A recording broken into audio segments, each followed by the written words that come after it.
बानी पीटीआई और बिशरा बीबी के खिलाफ 190 मिलियन पाउंड रेफरेंस का फैसला आज सुनाया जाएगा। रेफरेंस का जेल ट्रायल 1 साल में मुकम्मल हुआ, जिसमें 4 मरतबा जजेस की तब्दीली हुई। इस्लामाबाद की एहतसाब अदालत ने रेफरेंस पर फैसला 18 दिसंबर 2024 को महफूज किया था। बानी पीटीआई और बिशरा बीबी पर 190 मिलियन पाउंड की पाकिस्तान मुंतकली से कबल शहजाद अकबर के जरिए प्रॉपर्टी टाइकॉन से खुफिया मुआहिदा करने, काबीना से मंजूर करवाने, माली फवायद हासिल करने और अल-कादिर यूनिवर्सिटी के 458 कनाल अराजी हासिल करने के इल्जामात हैं।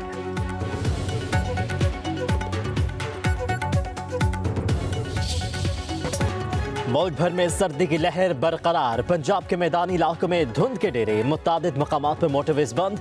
कश्मीर और खैबर पख्तूनख्वा में हल्की बारिश की पेशगोई। पहाड़ी इलाकों में आज से 20 जनवरी तक बर्फबारी का इम्कान। लह का पारा -12 तक गिर गया।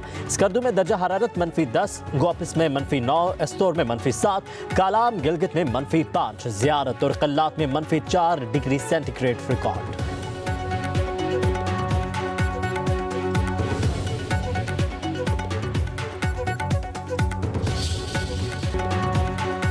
हुकूमत और अपोजिशन ने मुज़ाकरात के तीसरा दौर। स्पीकर कौमी असम्बली अयाज सादी की ज़ेर सदारत मुज़ाकराती कमेटियों का इजलास। तहरीक इंसाफ ने तहरीरी मुतालिबात पेश कर दिए। 9 मई 26 नवंबर के वाक़यात पर जुडिशल कमीशन का क़याम और बानी समेत 9 मई और पीटीआई के कारकुनों की रिहाई के मुतालिबात। स्पीकर की मुज़ाकराती इजलास की सदारत किसी और के हवाले करने की पेशकश। हुकूमत और अपोजिशन अरकान का अयाज सादिक पर इजहार एतमाद। अपोजिशन की तरफ से वज़ीर आला KP अली अमीन गंडापुर, उमर अयूब, साहबजादा हामिद रज़ा, बैरिस्टर सलमान अकरम राजा, अलामा राजा नासिर अब्बास की शिरकत। हुकूमत की नुमाइंदगी नायब वज़ीर आज़म इसहाक़ डार, इरफान सदीकी, वज़ीर कानून आज़म नज़ीर तारड़, नवीद कमर, राना सनाउल्लाह ने की। स्पीकर अयाज सादिक का कहना है कि मुज़ाकरात दुरुस्त समत में जा रहे हैं। फ़रीक़ैन ने बेहतर रास्ता ढूंढने की कोशिश है बेहतर से बेहतर रास्ता तलाश किया जाए।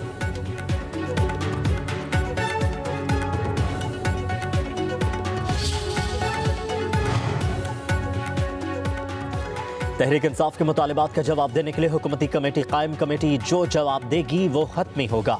9 मई के वाक़यात पर जुडिशल कमीशन का कोई जवाब नहीं। पीटीआई के चार्टर ऑफ डिमांड का जवाब बनता ही नहीं है। राना सनाउल्लाह और सेनेटर इरफान सदीकी की न्यूज़ कॉन्फ्रेंस। राना सनाउल्लाह ने कहा कि अपोजिशन मैंडेट वापस के मुतालिबे से दस्तबरदार हो गई। पीटीआई ने वादा किया था जाबहक लापता जख्मी लोगों की फहरिस्त देंगे। तहरीक इंसाफ 2 माह बाद भी फहरिस्त नहीं दे सकी तो ये इल्ज़ाम तराशी से सिवा कुछ नहीं। सेनेटर इरफान सदीकी ने कहा कि अपोजिशन के मुतालिबात की बजाय हुकूमत के खिलाफ चार्जशीट पेश की है। मामलात आगे बढ़ते हैं तो फिर 31 जनवरी की डेडलाइन नहीं होनी चाहिए। जो केसेस अदालतों में ज़ेर समाअत है उन पर बात नहीं की जा सकती। हुकूमती कमेटी में शामिल तमाम पार्टियां मिलकर मुतालिबात पर राय देंगी। तहरीक इंसाफ के मुतालिबात पर हुकूमत भी तहरीरी जवाब देगी।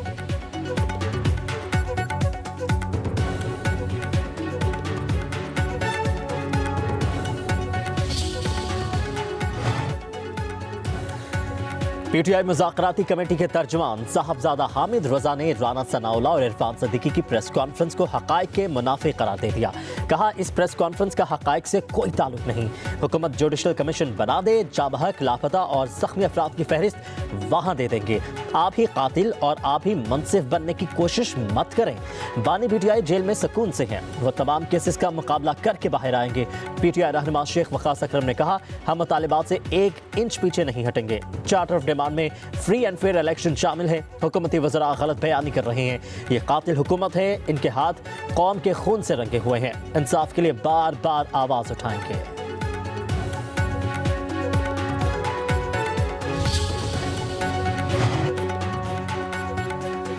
चेयरमैन तहरीक इंसाफ बैरिस्टर गौहर की आर्मी चीफ से मुलाकात की तस्दीक। कहते हैं कि आर्मी चीफ से अली अमीन गंडापुर और मेरी अलहदगी में मुलाकात हुई।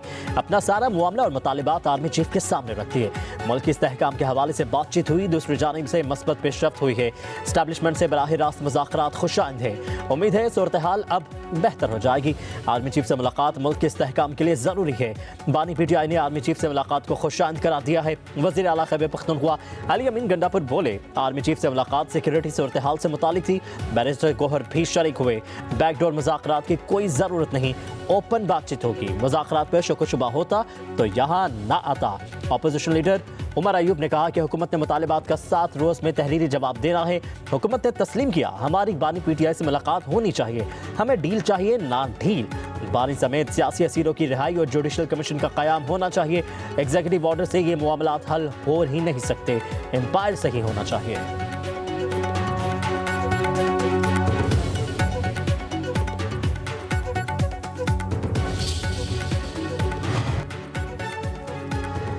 बैरिस्टर गौहर और अली अमीन गंडापुर की आर्मी चीफ से मुलाकात को सियासी रंग देना अफसोसनाक है। पीटीआई चेयरमैन से गुफ्तगू सिक्योरिटी मामलात पर हुई। जराये के मुताबिक जनरल सैयद आसिम मुनीर से मुलाकात में बैरिस्टर गौहर ने सियासी मामलात पर बात करने की कोशिश की। जवाब में उन्हें बता दिया गया कि सियासी मामलात पर आप बातचीत सियासतदानों से करें। सिक्योरिटी और इंसदाद दहशतगर्दी के मामलात पर होने वाली बातचीत को सयाक व सबाक से हट कर पेश किया गया।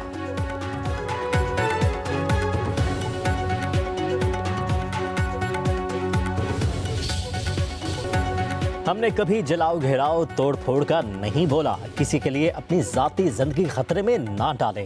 आज उन बच्चों से पूछें जो जेलों में हैं। बच्चे बहकावे में आए तो तकलीफ होती है। वज़ीर आला पंजाब मरीम नवाज का फैसलाबाद में लैपटॉप स्कीम के इफ्तिताही तकरीब से खिताब। कहा कि आजकल जलाओ घेराव का नहीं, IT का ज़माना है। हमने तलबा का मुस्तकबिल बिगाड़ना नहीं, संवारना है। आपको तहजीबकारी या जेल का नहीं, तामीर और कामयाबी का रास्ता दिखाना है। हमने कैदोबंद की सोबतें बर्दाश्त की, लेकिन इंतकामी सियासत नहीं की। अपनी जान की बाजी लगा दूंगी। बच्चों के ख्वाब नहीं टूटने दूंगी। कुछ भी हो जाए, पाकिस्तान से बेवफाई नहीं करनी। पाकिस्तान में झूठ और फेक न्यूज़ बिकती है।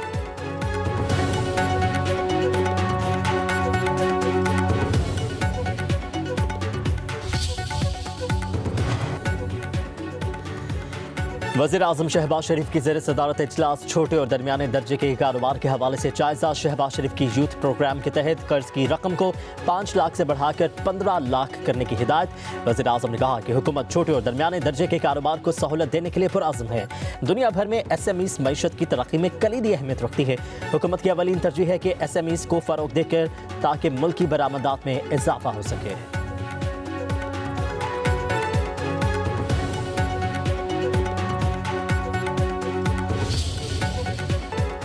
क्या फौजी अदालतों में फेयर ट्रायल के तकाजे पूरे हुए? नेचुरल जस्टिस के तहत किसी को सुने बगैर सजा नहीं हो सकती। अदालत देखना चाहती है कि ट्रायल में शहादतों पर कैसे फैसला हुआ। अदालत को मिलिट्री ट्रायल का रिकॉर्ड देने से इनकार कर दिया गया। फौजी अदालतों के केस में जस्टिस हसन अजहर रिजवी के रिमार्क्स। कहा कि इंसाफ का बुनियादी असूल है कि किसी का मौक़िफ़ सुने बगैर उसके खिलाफ फैसला नहीं दिया जा सकता। अदालत महज शवाहिद का जायजा लेना चाहती है। नेचुरल जस्टिस पर आप किसी को बगैर सुने उसकी मजम्मत तक नहीं कर सकते। जस्टिस मोहम्मद अली मजहर ने कहा, हम चालान जमा होने से सजा होने तक का सारा अमल देखेंगे। हम आर्टिकल 10A और नेचुरल जस्टिस पर भी देखेंगे। वकील ख्वाजा हारिस ने दलाल दिए। अदालत बुनियादी हकूक़ के नुक्ते पर सजा का जायजा नहीं ले सकती। हाई कोर्ट ना ही सुप्रीम कोर्ट मेरिट का जायजा ले सकती है। आप सिर्फ बुनियादी हकूक़ के नुक्ते तक देख सकते हैं। जस्टिस जमाल खान मंदोखिल ने कहा, कैसे मुमकिन है शफाफ ट्रायल के पहलू का जायजा ना लें कि आर्टिकल 8 में बुनियादी हकूक़ वापस ले लिए गए। सुप्रीम कोर्ट में फौजी अदालतों में सर्विलेंस के ट्रायल के खिलाफ इंट्रा कोर्ट अपील पर समाअत आज फिर होगी।